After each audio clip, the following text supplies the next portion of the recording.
नमस्कार. कालचक्र न्यूज 24 मध्ये आपलं स्वागत आहे. आज आपल्या भारतीय संविधानाला 70 वर्ष पूर्ण झालेली आहेत. त्या अनुषंगाने महाराष्ट्र विधी सेवा प्राधिकरण भंडाराचे सचिव श्री NK वाल्के आणि वरिष्ठ विभागाचे न्यायाधीश श्री AA पंचभाई हे आपणाला नागरिकांच्या मूलभूत कर्तव्याबद्दल माहिती देतात. सत्यमेव जयते सत्यमेव सत्यमेव सत्यमेव जयते।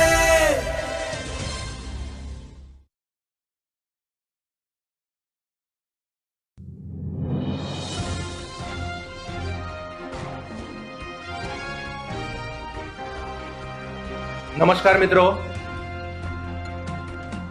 महाराष्ट्र राज्य विधी सेवा प्राधिकरण यांनी निर्देशित केल्याप्रमाणे भारतीय संविधानाला स्वीकृत करून 70 वर्ष पूर्ण झालेली आहेत आणि त्या अनुषंगाने ती पर्वणी आपण साजरी इथे करत आहोत आणि त्यासाठी नागरिकांचे मूलभूत कर्तव्य काय आहेत, त्याचे महत्त्व काय आहे हे सांगण्यासाठी आपल्याकडे आज इथे भंडारा जिल्हा विधी सेवा प्राधिकरणाचे सचिव मान्य श्री नरेश वाडके साहेब इथे उपस्थित आहेत. नमस्कार, आपला खूप खूप खूप खूप खूप स्वागत आहे.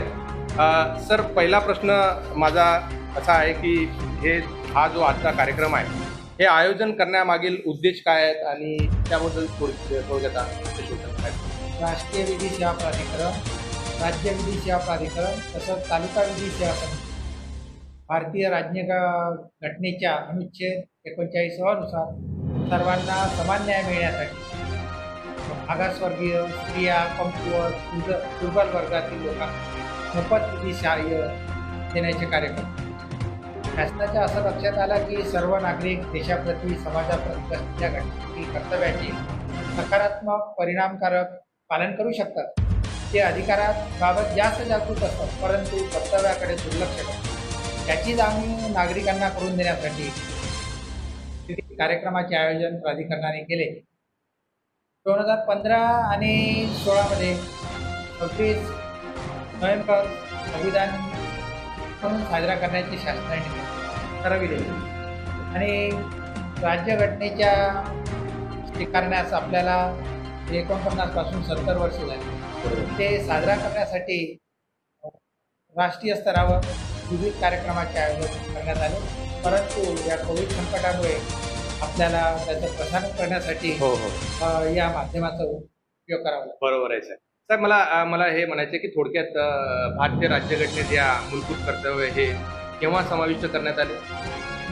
भारतीय राज्यघटनेमध्ये कर्तव्य नव्हती, काय होते, परंतु 1976 मध्ये 43व्या दुरुस्ती कायद्यानुसार ती अंतर्भूत करण्यात आली आणि अनुच्छेद 51 समाविष्ट करण्यात आला. त्यानुसार 10 कर्तव्य समाविष्ट केली आणि नंतर 2002 मध्ये 11वं कर्तव्य जे आहे ते 86व्या दुरुस्तीनुसार समाविष्ट आहे.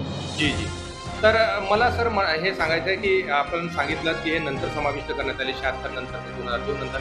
मग पूर्वीच संविधान जेव्हा घटना लिहिण्यात आली तेव्हा हे का समाविष्ट करण्यात आले नाही, किंवा त्याच्या मागची पार्श्वभूमी काय, आपण उद्देश काय सांगाल? तत्कालीन नेत्याची अशी भावना होती की घटनेची कर्तव्य जी आहे ती घटनेमध्ये समाविष्ट करण्याची गरज नाही, मूलभूत कर्तव्य समाविष्ट करण्याची गरज नाही, कारण हक्काचा जन्मच त्या कर्तव्यातून होतो आणि ते त्यातच समाविष्ट आहेत, विहित आहेत, त्याची धारणा होती. म्हणून वेगळी काही कर्तव्ये त्यात समाविष्ट केली नाही. परंतु नंतर असं लक्षात आलं की जपान, रशिया आणि चीन या देशांच्या घटनेमध्ये कर्तव्य समाविष्ट होते, मुख्यतः रशियाच्या, आणि त्यानुसार म्हणून शासनाने सरदार स्वर्णसिंह समितीची स्थापना केली, त्यांच्या शिफारशी स्वीकारल्या आणि 76 मध्ये 75-76 मध्ये आपल्या देशात स्थिती आणीबाणी लागू होती. तेव्हाची परिस्थिती असामाजिक सुरू होता, सार्वजनिक संपत्तीचं नुकसान होत होतं आणि मूलभूत अधिकारांच्या वापरासाठी लोक मागणी करत होते, परंतु कर्तव्याकडे मात्र दुर्लक्ष करत होते आणि म्हणून आपल्या नागरिकांना त्यांच्या कर्तव्याची जाणीव करून देण्यासाठी ती त्या सरदार स्वर्णसिंह समितीच्या ज्या शिफारसी आहेत त्या मान्य करण्यात आल्या, स्वीकारण्यात आल्या. जी हे सर 11 आपण मूलभूत कर्तव्य सांगितली आहेत. आपण एक एक कर्तव्याकडे वळूया. हो.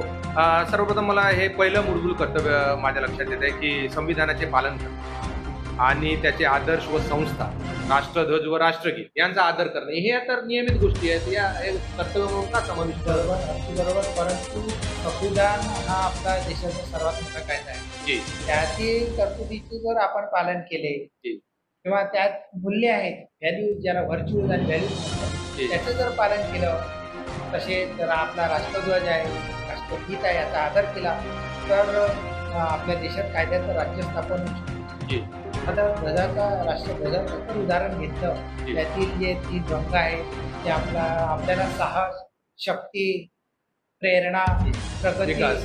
विकास हे दर्शवितात. आणि म्हणून आपण त्याचा सुद्धा आदर करायला हवा. जी जी.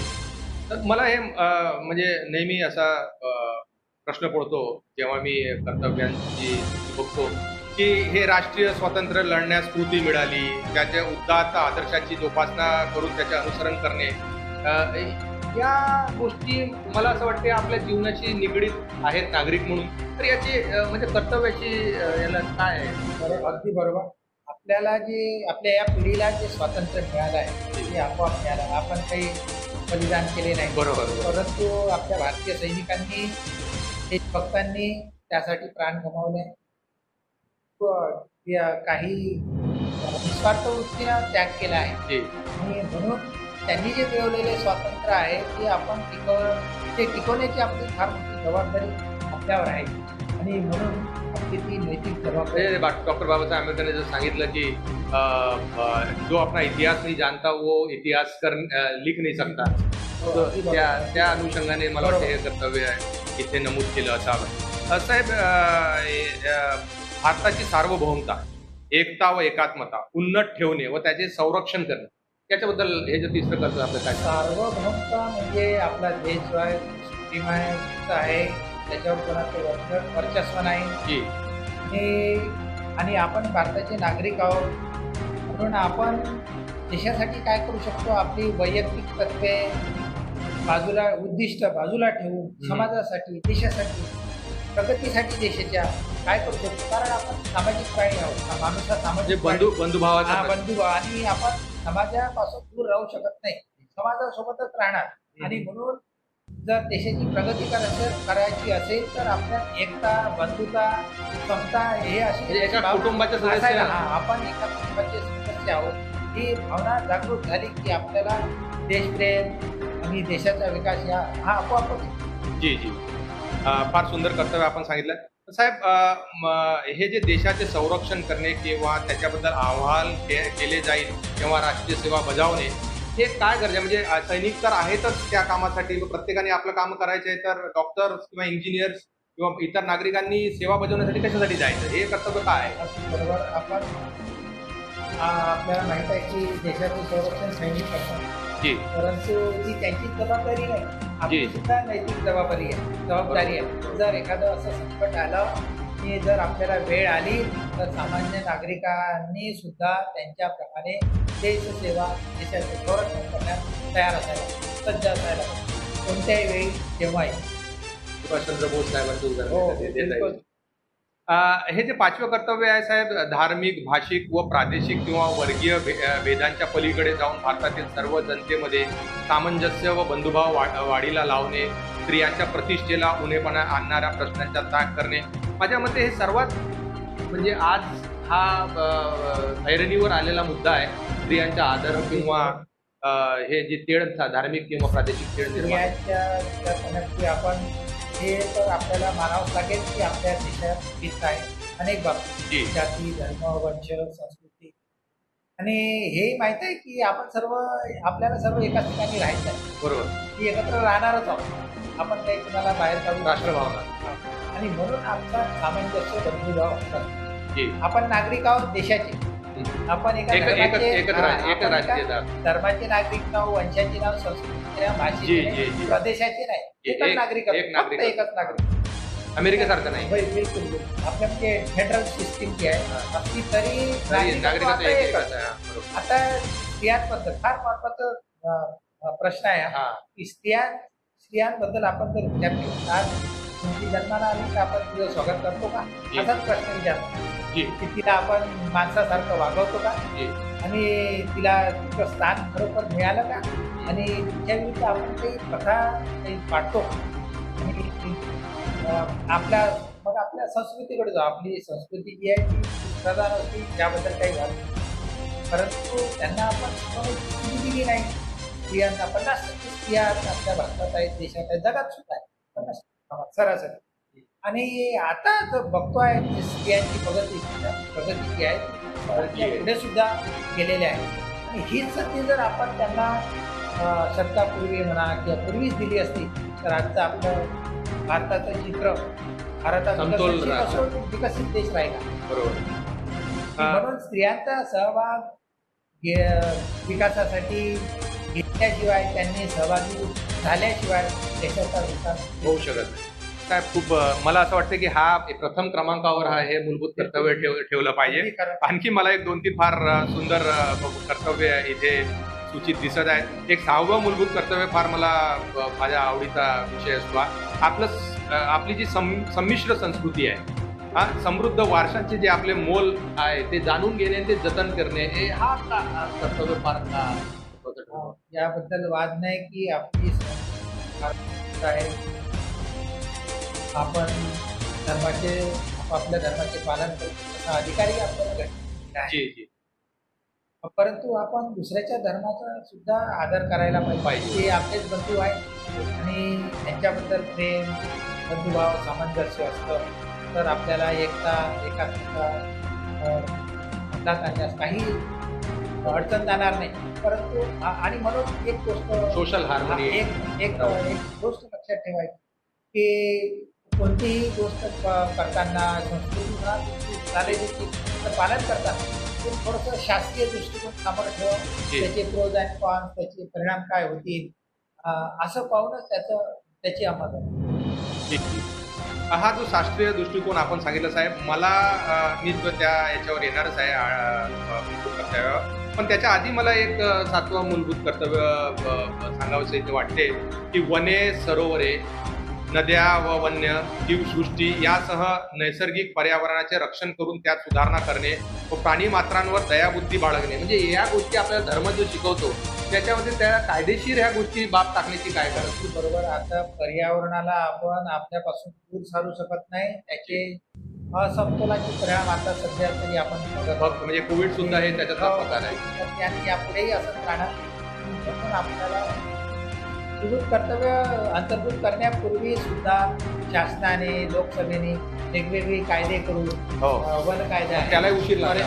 Forest act wild life protection act बरोबर पोल्युशन ऍक्ट वॉटर पोल्युशन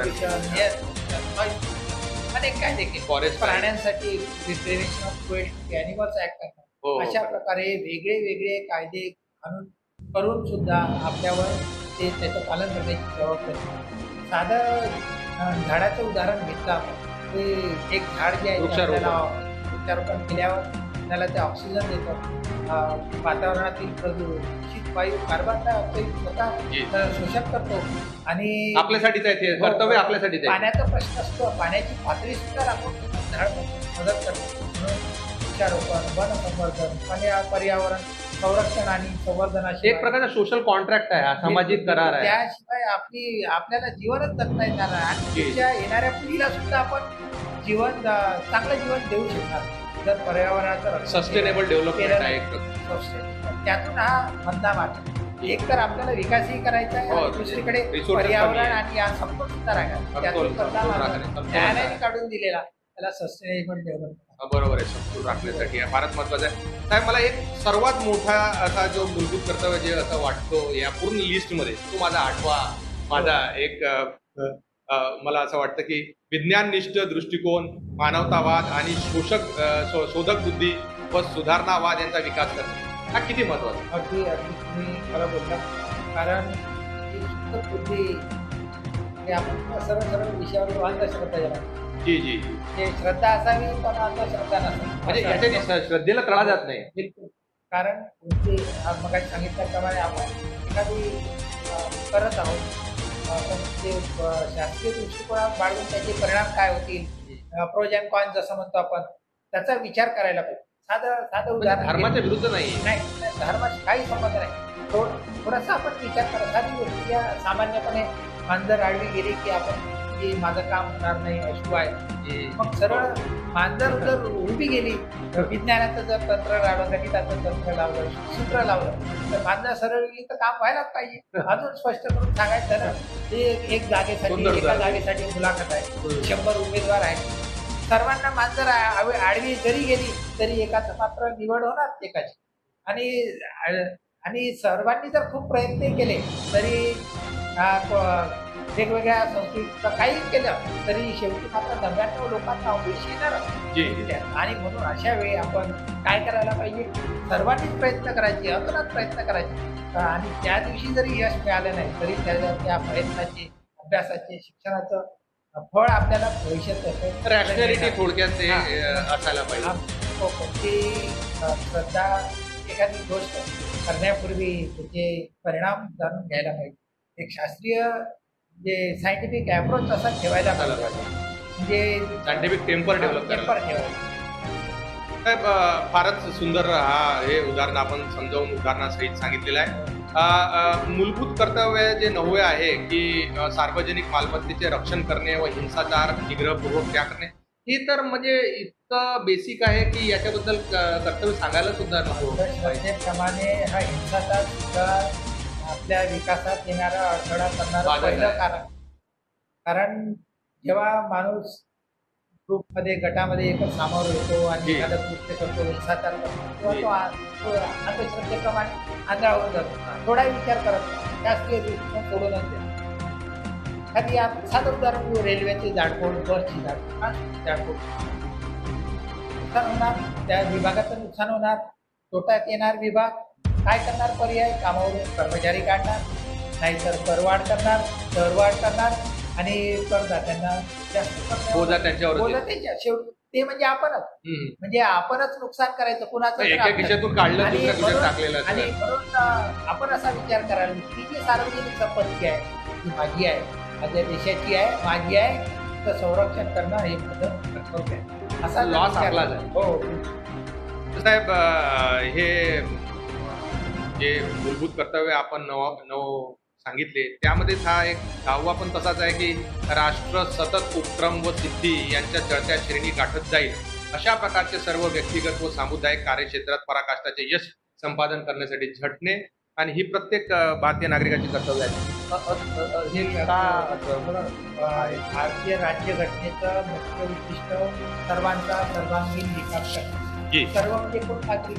जी नागरिक म्हणूनच आपला देश झालाय. आणि प्रयत्न कोण करणार? कष्ट कोण करणार? हार्डवर्क कोण करणार? ते आपल्याला. म्हणून आपण नागरिक जोपर्यंत डेडिकेशननी, डिवोशननी आपलं कार्य इंडस्ट्री आपल्याला दाखवायची. उद्योग करून उपक्रम, कष्ट, त्रास घेतल्याशिवाय काही देशाचा विकास होणार नाही. विकासासाठी एक फार इंडिव्हिज्युअल मोठं- माणसाला झटणे फार आवश्यक. प्रत्येकाने Economic सहभाग, विकासात सहभाग केल्याशिवाय देशाचा विकास होत नाही. आणि म्हणून ते फार चांगलं आपण जी हार्डवर्कला कुठलाही पर्याय नाही म्हणतो आपण. त्या अनुषंगाने हे वेदवाक्य धरून हे कर्तव्य संविधानात टाकलेलं दिसते. साहेब, आपण आतापर्यंत सगळे इंडिव्हिज्युअल ड्युटीज बघितले आहेत, कर्तव्य बघितले आहेत, पण एक ड्युटी इथे 11वी अशी आहे जी ॲक्च्युली रिलेशनशिपला दिलेली आहे. म्हणजे एका पालकाला किंवा जो जन्मदाता आहे त्याच्यावर ही एक हे कर्तव्य लादलेलं दिसते की जो जन्मदाता असेल वा पालक असेल त्याने आपल्या अपत्यास किंवा पाल्यास त्याच्या वयाच्या 6व्या वर्षापासून ते 14व्या वर्षापर्यंत शिक्षणाची संधी उपलब्ध करू. बरोबर. नंतर आपण जे आधीचं कर्तव्य बघितलं की सर्वांनी हार्डवर्क करायला पाहिजे. त्याला जोड शिक्षणाची आपण जर दिली जी. तर कोणतीच गोष्ट नसते. ते प्रश्नावर आपल्याला अडचणीवर मात करता येईल. जी, आणि म्हणून ते आता फंडामेंटल राईट पण झालेलं आहे. राईट सगळ्या तिन्ही भागात आणले. Directive principle मध्ये पण. शिक्षणाचं महत्त्व लक्षात घेऊन लोकसभेने, या कायदे मंडळाने 2002 मध्ये घटनेमध्ये 86 वी दुरुस्ती करून मूलभूत अधिकार म्हणून अनुच्छेद 21 घातला. State directive principles of state पॉलिसीमध्ये कलम 45 मध्ये दुरुस्ती केली. त्याचप्रमाणे मूलभूत कर्तव्यात अनुच्छेद 51 मध्ये 11वं कर्तव्य घालून दिलं. आणि त्याचं एवढं महत्त्व असं आहे की या शिक्षणामुळे माणसाच्या पर्सनॅलिटी डेव्हलप होते आणि त्या माणसावर कोणतंही संकट येऊ द्या, कोणताही काळ प्रसंग येऊ द्या, तो त्याला तोंड देण्याचं एकच शस्त्र आणि रामबाण उपाय म्हणजे. आणि म्हणून या शिक्षणाला एवढं महत्त्व दिलं आणि म्हणून पालकांवर शासनावर तर जबाबदारी आहे पालकांवर मोफत आणि कंपल्सरी शिक्षण. त्याबरोबर पालकांवर सुद्धा शिक्षणाची जबाबदारी टाकली आणि म्हणून सन 2009 मध्ये मुलांना 6 ते 14 वर्षातील मुलांना मोफत आणि कंपल्सरी शिक्षण कायद्याने बंधनकारक आहे. साहेब, हे आपण सर्व 11 मूलभूत कर्तव्य बघितली, तर मला एक प्रश्न असा पडतो की मग घटनेचे जे मुख्य उद्दिष्ट होते आणि मग आता देशाच्या सर्वांगीण विकासाचा जो तुम्ही पायंडा सांगितला या सर्व कर्तव्यांच्या मागे, त्याचा काय जोड काय आहे, संबंध काय आहे, उद्दिष्ट आहे? शिक्षण देशाचा विकास करायचा म्हणजे काहीतरी संसाधन लागतं. त्याला 3 गोष्टीची आवश्यकता आहे. म्हणजे नैसर्गिक संसाधन, जसा माइंड त्याला म्हणतो आपण, तर त्यांनी सुद्धा देशाचा विकास होतो. परंतु ही जी साधनं आहे फार मर्यादित आहे. आपण मिनरल्स तयार करू शकतो नाही, जमिनीची वाढ करू शकतो, खताची मर्यादित वाढ करू शकतो. प्रतिसाधन हे मर्यादित साधन आहे. याच्याच भरोश्यावर राहून आपण देशाचा विकास करतो. दुसरं संसाधन जे आहे ते आर्थिक संसाधन, म्हणजे देशाचा विकास करायला पैशाची, अर्थाची आवश्यकता. ते मात्र सोपी काम आहे की पैसा नोटा छापल्या की देशाचा होईल, असा विकास होईल असं आपल्याला वाटेल, थोडा वेळ वाटेल. परंतु ते खरं नाही, कारण जेवढं आपण त्यासाठी तुटीचं अंदाजपत्रक आणलं जातं आणि खर्च जास्त, उत्पन्न कमी, नोटा छापून पैसा आणून त्यात पैशाची मुख्य व्हॅल्यू जी असते, पर्चेसिंग पॉवर त्याला म्हणतो आपण, तीच कमी करण्यात येते. म्हणून त्याद्वारे आपण पैसा छापून तुमच्या अंदाजपत्रकात देशाचा विकास करू शकत नाही. परंतु हे मानव संसाधन म्हणजे आपण सगळ्या नागरिक, हे जे असं संसाधन आहे ज्याला मानव संसाधन, याला काही मर्यादा नाही. म्हणजे एक लहान मुल आहे, त्याला उद्या आपण चांगलं शिक्षण देऊन, चांगलं वातावरण, उद्या काय बनवू शकतो, तो उद्या काय बनेल त्याला काही मर्यादा नाही. उदाहरण आहेत आपल्या पुढे, लहानशी व्यक्ती म्हणजे अशा स्तरावरील व्यक्ती, एक राष्ट्रपती, पंतप्रधान झाले, मग त्या पदावर गेले, शास्त्रज्ञ झाले, ही उदाहरणं आहेत. आणि म्हणून फार विकासाचं फार मोठं महत्त्वाचं साधन आहे.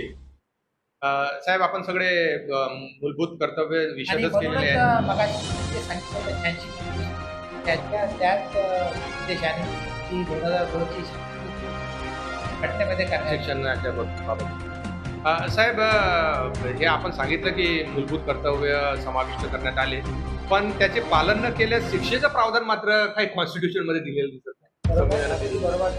परंतु जसं मूलभूत अधिकार आहे, एखाद्याला अधिकार दिला, तो अधिकार त्याला मिळाला नाही किंवा हिरावून घेतला तर न्यायालयात दाद मागतात. साधी इजा केली तर न्यायालयात बरोबर. परंतु कर्तव्याबद्दल तसं नाही. एखाद्याने कर्तव्याचं पालन केलं नाही तर त्याला शिक्षा करता येत नाही, शासन करता येत. परंतु याचा अर्थ असा नाही की त्याला काहीच होत नाही. कारण शासनाने काय केलं, लोकसभेने, विधिमंडळाने काय केलं, कायदे करून त्याला बंधनकारक. मगाशीच आपण फॉरेस्ट वाईल्डलाईफ कायदे म्हटलं, हे मुलाच्या शिक्षणाबद्दलचा कायदा prevention of cruelty and national resource to honours act हा 1971 मध्ये कायदा करण्यात आला. आणि म्हणून ब्लॅकचा सन्मान आहे किंवा स्त्रियांच्या आदराच्याबद्दल जी कर्तव्य आहे ती सुद्धा कायद्याद्वारे बंधनकारक करण्यात आलेले आहे. आणि अशा प्रकारे त्याला एन्फोर्सिबिलिटी नाहीच असं म्हणता येतं. आणि न्यायालयाने सुद्धा आपल्या निर्णयाद्वारे ते स्पष्ट केलं आहे की न्यायालयाने सुद्धा या कर्तव्याची मदत घेतली आहे. जेव्हा एखादा अधिकार आहे आणि त्याला जोडून लागून जर कर्तव्य असेल तर आधी कर्तव्याचं पालन केलं काय तरच तुला तू अधिकारासाठी पात्र ठरते, असं न्यायालयाने. आणि म्हणून या मूलभूत कर्तव्ये, मूलभूत अधिकार आणि डायरेक्टिव्ह स्टेट पॉलिसी शासनावर साठी जे जबाबदाऱ्या घातल्या ऑब्लिगेशन्स आहे त्या तिघांचाही एकाच रांगेत समन्वय आहे. संबंध आहे आणि ते 86व्या घटनेच्या दुरुस्तीद्वारे सिद्ध झाले. ओके साहेब, मी आपल्याला खूप वेळ पण झालेला आहे, आता वेळेचा प्रश्न आहे. एक छोटा शेवटचा मी आपल्याकडे एक प्रश्न मांडतो की हे जे मूलभूत कर्तव्यांचे मूलभूत अधिकार व शासनाची मार्गदर्शक तत्त्वे हे जे सांगितले आहे यांचा आपण एकमेकांचे संबंध सांगितला आहे, परंतु याचा शेवट काय, म्हणजे याचं फलित काय होणार? शेवट मी या शिक्षणाबद्दलच सांगतो. 2009चा कायदा त्याचं जर आपण आणि टेक्निकल यांनी तरतुदीचं जर पालन केलं तर आपण लहान मुलांना चांगलं शिक्षण, तर उद्या त्याचा जो भारत आहे तो भारत त्याचा विकास करण्यात आपल्याला काही अडचण जाणार नाही. फक्त आपलं सर्वांनी योगदान द्यावं, कर्तव्याचं पालन करावं आणि राष्ट्राच्या विकासात स्वतःला त्या प्रवाहात वाहून घ्यावं आणि डेडिकेशन, हार्डवर्क याच्याशिवाय काही पर्याय नाही. सर्व नागरिकांनी एकता सर्व घेऊन जर आपण कर्तव्याचं पालन केले, आपोआप त्यांना अधिकार मिळतील आणि आपल्या देशाला एक उज्ज्वल देश, जसं आपण सोने की चिडिया असं म्हणत होते, ते वैभव पुन्हा एकदा आपण आपल्या भारताला देशाला. धन्यवाद वाडके साहेब, आपण एक फार मुलाचे असे मार्गदर्शन केले आणि खूप महत्त्वाच्या मूलभूत कर्तव्याबाबत आपण माहिती दिली आहे. आमच्या सामान्य नागरिकांपर्यंत ही माहिती पोहोचेल आणि इतरत्र पसरेल अशी त्यांच्याकडून सुद्धा अपेक्षा आहे. आपण एवढे मुलाचे मार्गदर्शन केले, एवढा अमूल्य वेळ आपण इथं दिलात, त्यासाठी आपले धन्यवाद. आणि अशा प्रकारचे कार्यक्रम होत राहतील आणि हे कार्यक्रम आपण सांगितलेले आहेत वर्षभर चालणार आहेत. त्याच्या अनुषंगाने छोटे काय आणखी दुसरे कार्यक्रम असेल तर आपण यावं याची आपली फार आभारी आहे. विनंती करतो. आपण सुद्धा सहकार्य केलं मला आणि मुख्यतः आपल्या भंडारा जिल्हा प्राधिकरणाचे चेअरमन, भंडारा जिल्ह्याचे जिल्हा सत्र न्यायाधीश देशमुख यांनी सुद्धा आपल्याला या कार्यक्रमात त्यांचे सुद्धा आभार मानतो. प्रेरणा दिली. आपण जी. त्यांचे सुद्धा आभार मानायला पाहिजे. जी, या नात्याने त्यांचे आपल्या सर्वांचे आभार मानतो आणि शेवट कार्यक्रमाचा शेवट झाला. जी. थँक्यू. जय हिंद, जय महाराष्ट्र. नमस्कार.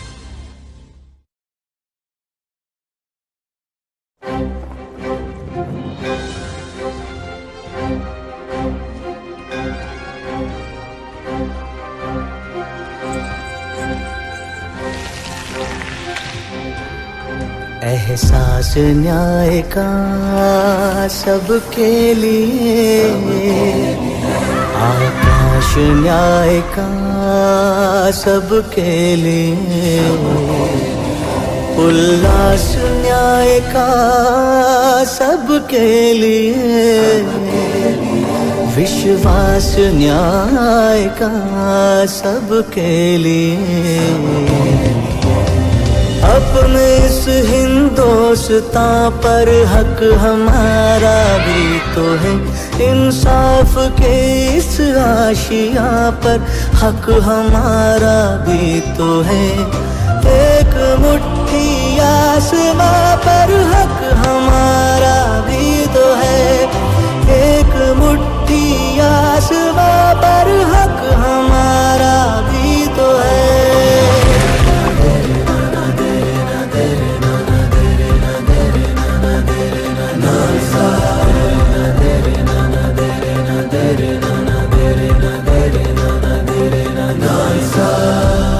ये ना सोचो दर्द हमारा कहीं सुना न जाएगा, अब न्यायालय खुद चलकर चौपालों तक आएगा।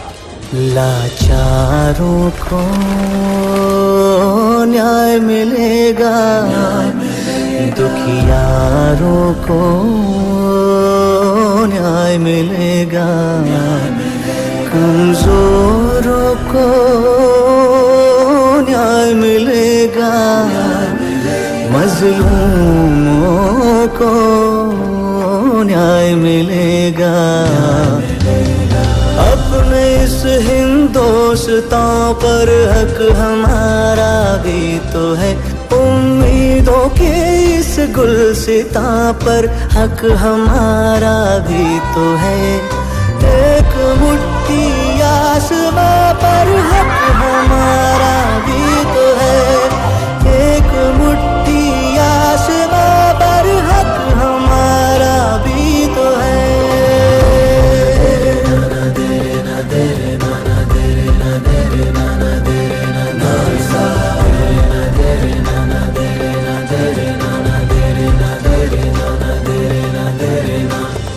गरीब और कमजोरों को मुफ्त एवं सक्षम कानूनी सहायता के लिए प्रतिबद्ध विधिक सेवा प्राधिकरण नालसा, न्याय सबके लिए।